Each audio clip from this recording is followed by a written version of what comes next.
Comment faire une pose de pop-it ultra naturelle même si tu es débutant? Dans cette vidéo, je vais te montrer comment avoir ce résultat en passant par là.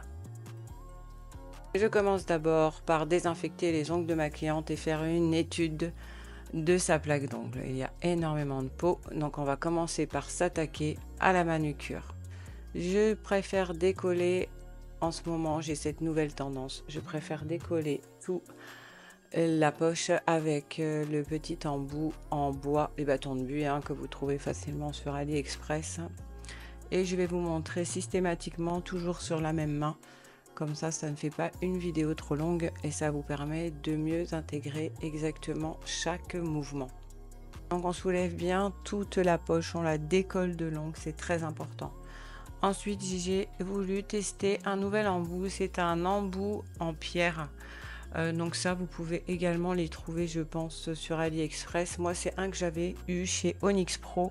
Il est vraiment très bien parce que il est doux, mais il décolle vraiment bien tout le ptérygone, la petite peau qu'il y a sur l'ongle, tout en poussant la cuticule. Donc encore une fois, je fais bien doigt par doigt pour que vous puissiez bien voir le mouvement. Il faut absolument que votre embout, la partie plate de l'embout, soit toujours collée contre la peau. Donc on va plutôt tourner le doigt de la cliente plutôt que de nous faire des mouvements qui ne soient pas adaptés. Donc vous voyez, je tourne et je viens toujours avoir cette partie plate contre ma cuticule, mon repli proximal plutôt, et je repousse tout en nettoyant correctement le contour de l'ongle. Et je vais bien faire de chaque côté aussi pour bien nettoyer les bourrelets latéraux. C'est quand même très important parce que souvent dans la manucure, on peut voir que on pousse la cuticule mais on s'occupe pas des bourrelets latéraux et dans ce cas, en fait, vous avez quelque chose qui est vraiment pas bien terminé.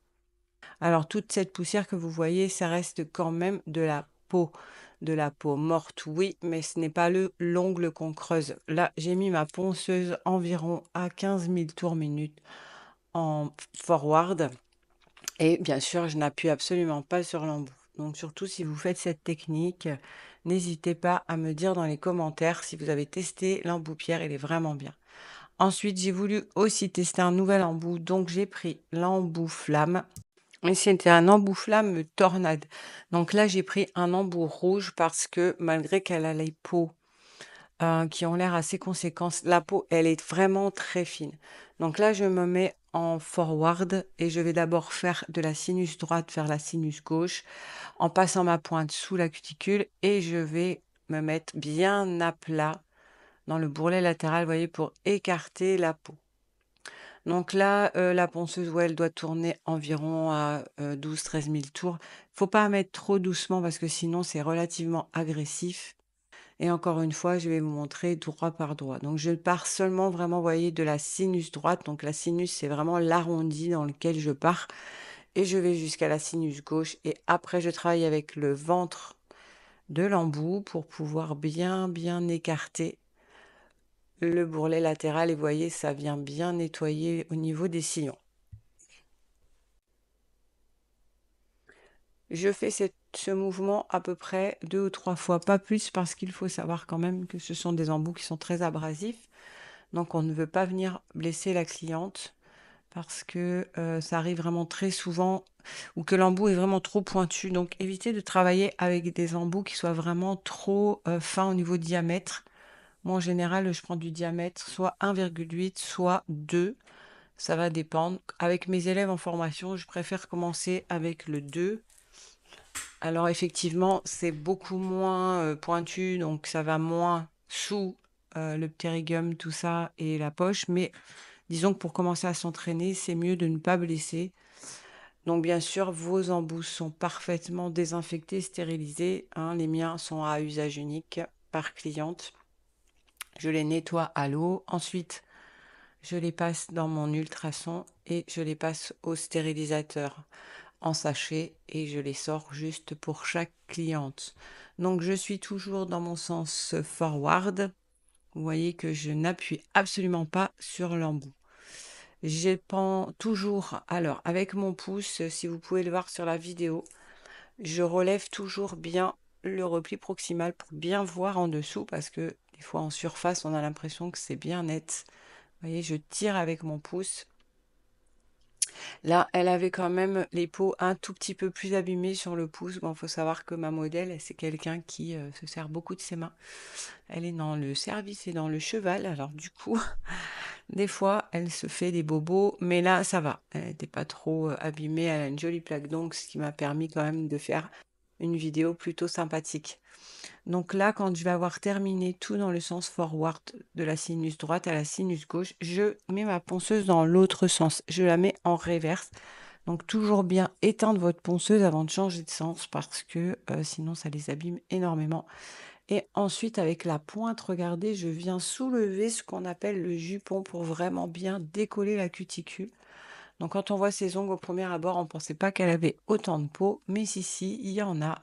Donc là, je repars, vous voyez, dans ce sens. Je viens bien nettoyer le bourrelet latéral droite. Ma ponceuse tourne toujours environ entre 12 et 15 000 tours, ça va dépendre. J'ai toujours mon embout tornade, c'est le même. Et là, je viens avec la pointe, bien à partir du bourrelet latéral, remonter le jupon. Cette étape est importante parce que si votre jupon n'est pas soulevé, quand vous allez vouloir retirer la cuticule, alors soit en combiné avec un embout, soit en combiné, je veux dire avec les ciseaux ou alors avec un embout boule ou poire, ben, du coup, vous risquez d'abîmer la peau, elle va se déchiqueter, elle va pas se couper correctement. Dans le cadre où votre cliente a la peau très humide et très collée, il faudra plutôt lui talquer la peau. Là, j'en ai pas eu besoin parce que la peau était bien sèche. C'est quand même une opération qui est délicate et je vous conseille de suivre une formation pour pratiquer la manucure parce que mal fait, ça peut être quand même alors dangereux, surtout si on va trop loin. Donc bien sûr, je propose des formations pour maîtriser la manucurus en ligne. Donc n'hésitez pas à me contacter ou à me laisser un message dans les commentaires pour avoir plus d'infos. Je te laisse également dans la description un lien vers un cours gratuit de ma formation Élite. La formation Élite, j'en profite pour t'en parler un petit peu pendant que je fais toute cette préparation. C'est une formation en ligne qui est une formation ultra complète. Alors, quand je dis formation, c'est vraiment pour apprendre un métier, hein. Ce n'est pas juste pour maîtriser 2, 3 techniques. Vous avez absolument toutes les techniques, tous les supports à télécharger. Vous avez toutes les vidéos explicatives et c'est quand même un accompagnement, un coaching. Je reste avec vous pour faire cette formation. Donc oui, vous avez vos vidéos à regarder et vos cours à effectuer, mais je suis disponible pour avoir toutes les corrections. Je fais terminer maintenant tout ce qui va être soulèvement de la peau. Je vais maintenant faire la découpe de ma cuticule qui est bien relevée. Donc là, vous pouvez voir que j'ai un embout boule qui est avec 2 grains rouge et bleu. C'est pareil, j'ai voulu faire un test, mais alors j'aime vraiment beaucoup parce qu'il s'adapte à tout type de peau. Donc là, ma ponceuse tourne quand même assez vite. Pareil, je la laisse toujours à 12 000 tours. Alors c'est beaucoup plus abrasif si vous mettez la ponceuse à 5 000 tours. Après, tout va dépendre de la peau. C'est pour ça que quand on fait une formation, on sait reconnaître tous les types de peau et utiliser les bons embouts. Donc en fait, avec la tête de la boule, je viens d'abord soulever correctement toute la partie basse de ma cuticule. Et ensuite, avec l'épaule, donc l'épaule, c'est plutôt le centre, vous voyez, ça vient découper tout doucement.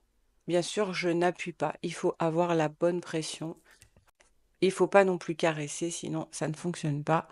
Et vous voyez qu'on obtient quelque chose de très net. Évidemment, on n'oublie pas de bien faire tourner le doigt de la cliente. Vous voyez, d'abord, je viens bien me coller contre et bien soulever. Ça finit d'assécher en fait. Ça commence à la sectionner. Et ensuite, vous n'avez plus que la partie supérieure à retirer avec l'épaule de la boule. Pour faire cette opération-là, je suis en forward et comme je disais, la ponceuse tourne à 12 000 tours. Et on n'oublie pas de bien venir nettoyer le coin des bourrelets latéraux pour qu'on ait quelque chose de vraiment ultra net. Quand cette étape est terminée, moi j'adore prendre les mini emery en 240. Là, je suis également entre 10 et 12 000 tours en forward et je viens dépolir la plaque de l'ongle. On prend du 240 pour ne pas du tout affaiblir l'ongle, le but n'étant pas de l'affiner, mais juste d'enlever la partie brillante. Donc avec cet embout-là, enfin moi je l'adore parce que c'est des mini emery, il est très pratique. J'aime bien aussi les utiliser sur les pieds et surtout c'est ultra hygiénique puisque je n'en utilise qu'un seul par cliente. Voilà, ma manucure est terminée et maintenant j'étudie l'ongle. Comme vous pouvez le voir, ces ongles piquent un peu du nez. Donc grâce à la méthode du pop-it, on va pouvoir les redresser. Donc toujours bien regarder l'alignement de son ongle pour pouvoir bien la redresser. J'ai bien sûr tout dépoussiéré, hein. Je mets mon primer sur tous les doigts. Là, c'est un primer sans acide de la marque Nature d'Ongle. Je l'aime bien parce qu'il est vraiment pas agressif. Par contre, l'accroche, elle est vraiment top. Toute cette préparation est vraiment indispensable parce que si vous préparez mal vos ongles, le travail qui va suivre ne tiendra pas. J'applique toujours ma couche de base très finement et je ne l'applique pas avec le pinceau de la bouteille. Je préfère mettre une goutte sur mon ongle et l'étaler avec mon pinceau gel. Je fais ça sur tous les doigts. Moi, j'appelle ça la couche moche parce qu'on n'essaye pas que ça soit beau. On veut juste que ça pénètre bien dans l'ongle. Donc, n'hésitez pas à faire des petits mouvements et ne cherchez surtout pas à faire quelque chose de beau et lisse. On n'ira pas en mettre évidemment sur la cuticule. On fait très attention de ne pas toucher ni la cuticule ni le bord de la peau pour ne pas avoir de problème d'adhérence parce qu'après, vous auriez un souci, les ongles se décollent. Je vais les passer dans la lampe pour les polymériser. 30 secondes. J'ai pris une rubber base. 30 secondes, c'est largement suffisant.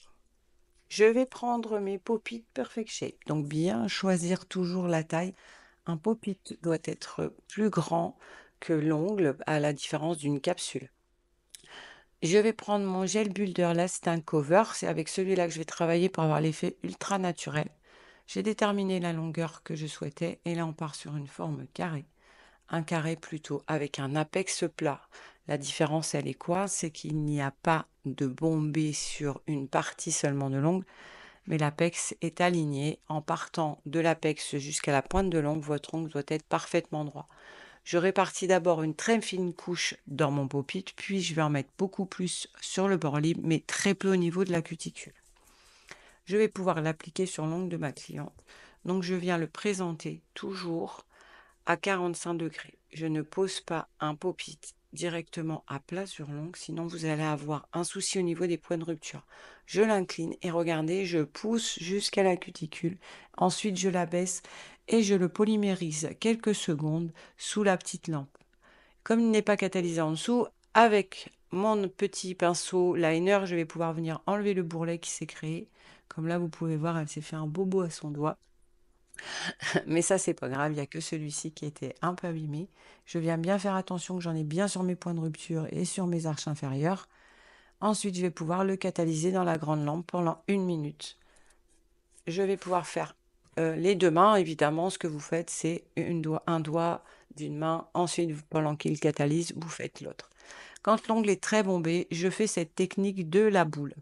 Je viens mettre une petite boule de gel à l'endroit où vous vous rappelez, c'était très très penché. Du coup, quand je vais pouvoir poser mon pop-it dessus, ça m'évitera de l'écraser. Là, je viens le mettre. Alors, la boule, elle a été polymérisée, évidemment. Je la flash. Je fais comme tout à l'heure. Je vais retourner l'ongle pour enlever toute la partie en dessous qui aurait pu couler. Sauf que quand vous faites la petite boule, ça ne coule pas. Et ça vous permet quand même d'avoir pas de différence dans votre ongle. Là, vous voyez, je viens juste légèrement étirer, mais vraiment très peu, puisque la boule a permis de ne pas avoir de bourrelet de gel qui s'est mis sous la peau, du fait qu'il piquait du nez. Là, je retire les pop-it, c'est quand même le moment le plus satisfaisant qui soit. Enfin, moi, je sais pas vous, mais moi, quand je retire ça, j'adore, parce que toute la surface de l'ongle est parfaitement lisse. Donc là, je retire mes pop-it et je vais dégraisser mon ongle. Je vous ai épargné toute la partie d'image parce que quand on fait ça en vidéo, ça tremble et franchement, ça filerait presque mal au cœur. Par contre, je viens bien nettoyer le dessous de mon ongle avec mon embout spécial pick-up. sont des embouts qui sont assez fins. J'utilise aussi pour nettoyer le contour cuticule et voilà le résultat. J'ai très peu de limages sur la surface, hein, j'en ai même quasiment pas, juste mes arches inférieures à réaligner.